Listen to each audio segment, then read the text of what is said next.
Folks, this is Book Talk with Corbin, and I am your host.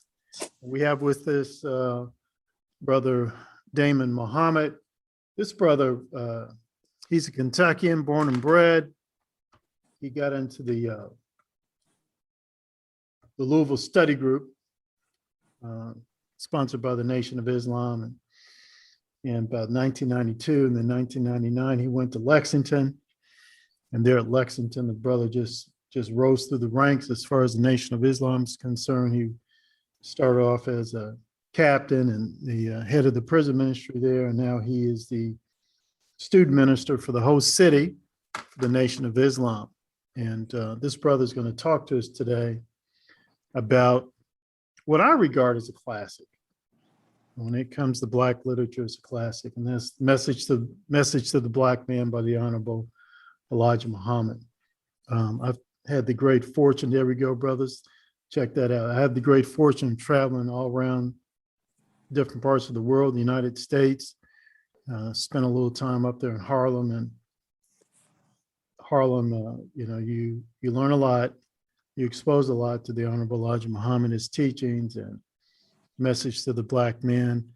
But I've always said for the longest time, the Honorable Elijah Muhammad is probably one of the most underappreciated and researched men in the United States of America. On purpose.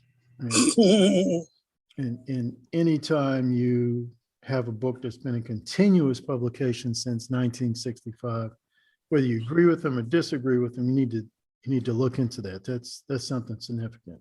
It's very important. So, Brother Damon. Yes, sir. Let us talk a little bit here about the Message to the Black Man. But before we do that, let's talk a little bit about the Honorable Elijah Muhammad. Yes, sir. Not everybody knows much about him. I don't want to go into any depth in his biography because we don't have enough time, but suffice it to say that was he the actual founder of the Nation of Islam, or was that someone else? Master Fard Muhammad was his teacher. Master Fard Muhammad was actually the founder. The Honorable Elijah Muhammad established the Nation of Islam.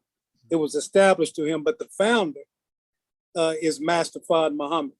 He's the teacher of the Honorable Elijah Muhammad, and Master Fard Muhammad is from Mecca, Arabia. Mm-hmm. Now, my understanding is that there was a meeting between Master Fard Muhammad and Elijah Muhammad, and no one really quite knows what exactly was said in that meeting, but Master Fard Muhammad basically passed over the reins to Elijah Muhammad, and then he left. I'm not sure where he went to or what happened to him. I can explain it very quickly. Actually, the Honorable Elijah Muhammad's wife took him to a meeting that the Honorable Elijah Muhammad's brother was already a part of.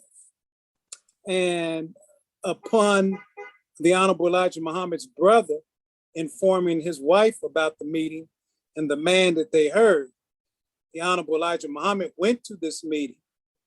And at the end of the meeting, after listening to Master Fard Muhammad, the Honorable Elijah Muhammad told Master Fard Muhammad, "I know who you are." And Master Fard Muhammad whispered in the Honorable Elijah Muhammad's ear, he said, "Who knows this but yourself?" Everybody else saw a teacher. The Honorable Elijah Muhammad saw God. So the Honorable Elijah Muhammad always has referred to Master Fard Muhammad as God in the person. Mm-hmm. So that's why Master Fard Muhammad made that statement, but he was not actually made what was called back then the chief minister at that point. But after he recognized who he was, Master Fard Muhammad met and sat with the Honorable Elijah Muhammad one-on-one for 3.5 years, day to day, and gave him personal teachings for 3.5 years. So then he's referred to later, after the 3.5 year period, Then he's left to carry the brunt load of the message that was given to him by Master Fard Muhammad and establishing Islam in America. So like you might hear us say, Temple 1, Temple 2. Well, these are the places the Honorable Elijah Muhammad traveled to after he was set loose by Master Fard Muhammad. He would travel from city to city, going back and forth to the Library of Congress, because Master Fard Muhammad, when he was put on the mission, gave the Honorable Elijah Muhammad 104 books to read. And those books had a bearing on his mission. And those books were found at in Washington, D.C. at the Library of Congress. But suffice it to say, the Honorable Elijah Muhammad, every city he went into, on the run from FBI agents, on the run because they had already arrested Master Fard Muhammad once. And they knew of the Honorable Elijah Muhammad from Master Fard Muhammad. And the Honorable Elijah Muhammad was on the run from hypocrites as well. But during all of this time, he was establishing mosques. So Detroit is mosque number 1, which Master Fard Muhammad actually set up. Mosque number 2 is Chicago, which the Honorable Elijah Muhammad established. 3, Milwaukee. 4, DC. 5, Cincinnati. 6, Baltimore. 7, New York. The Honorable Elijah Muhammad established, and they didn't call them mosques back then, they called them temples. So that's a brief history of how the Honorable Elijah Muhammad established Islam and the temples here in America. Now, you had mentioned the Honorable Elijah Muhammad was assigned 104 books. Well, are you allowed to reveal what those 104 are, or do you know what? Well, we know some of the books, and some of them we don't know. But what we do know of what he told us, most of the books were about the life of Prophet Muhammad. And they were about the life of Prophet Muhammad because in a similar way, the way Islam was established in the East, it would be established in a similar way in the West, but not by Prophet Muhammad or any of Prophet Muhammad's followers, but by the Honorable Elijah Muhammad. So Master Fard Muhammad told him to study that, and of course, the Holy Quran. In fact, I know one book that the Honorable Elijah Muhammad was taught to read in this, How to Win Friends and Influence People by Dale Carnegie. Yes. That's one of the books that I know of. You know, and there may be some pioneers, I'm sure, that know a little bit more than I do on that history. But I do know from my studies that is one of the books, besides books on Prophet Muhammad, that he was assigned to read. Yes. Okay. And the Honorable Elijah Muhammad, he published more than Message to the Black Man. Didn't he publish other titles? Yes. He has 4 other main books. Is Fall of America, Our Savior Has Arrived, and How to Eat to Live, books 1 and 2. And he has some other minor publications, but those are the highlighted ones that most people know. You know, Our Savior's Arrived, Fall of America, and How to Eat to Live, books 1 and 2.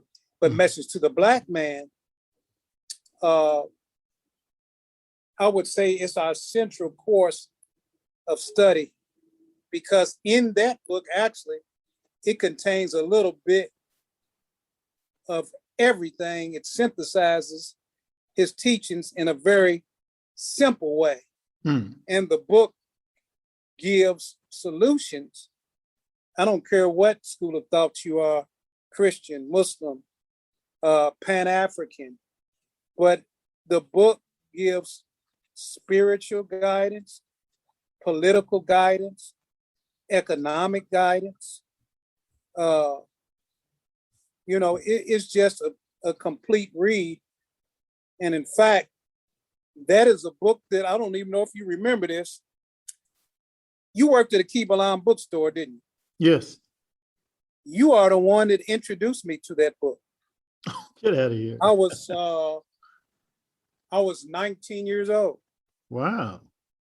This was in 1991. Yeah. Yep. And I wasn't a follower. In fact, I was running around saying that the Nation of Islam killed Malcolm X. I was saying, just studying a little bit and running off at the mouth about what I really didn't know. And but you recommended that book to me. I didn't even know if you remember that. No, I don't. And I want to thank you, brother. That's why I said it'll be an honor to do your show, because I was thinking, I bet he doesn't even remember that. No, it's 1991, but I remember you. And that's how I remember you. I'll never forget those that helped me along my journey. And I'm eternally grateful to you. And I want to thank you. Well, that's a privilege. Brother, let's continue talking a little bit more about the content and message to the Black man. One thing I often got, now I can't say I got it from Message to the Black Man, but just from Elijah Muhammad's teachings in general. I think he had that phrase, do for self. Yes. And the way I always interpreted that was, basically, look, at one point you got to stop asking other people for stuff, and as a people, we need to just do for self. That's correct. So it's like, if you're sending your children to a school and they're not being treated right, or the school's not teaching what you think it needs to teach, or your children's not achieving the way you think they can achieve or should achieve, then do for self, build your own school. That's right. Go ahead, brother. Elaborate on that. But yeah, and that's so true. The Honorable Elijah Muhammad, most people think it means, and he meant that too. Most people think it means, well, just go start your own business. The Honorable Elijah Muhammad was a bigger thinker than that. It means, what he meant was collectively, we need to do for self to build institutions. That's how people survive. So the main part of the do for self, in order for us to do for self, we need unity. He said unity would solve 95% of our problems. He said our unity is more powerful than an atomic bomb. So doing for self, of course, every people, every culture, if you study them, they do for themselves. When they come here, the Chinese, you see them come here, they have their own churches. Even if they're Christians, they have their own Christian Chinese church. Their own, every people except Black people. We have a problem uniting among self and doing for self. And we're always trying to separate ourselves from each other, and no, we're not a monolithic people. That's what makes it so beautiful, and in order for us to do for self, we don't have to be monolithic. The Chinese are not, Caucasian people are not monolithic. But at the end of the day,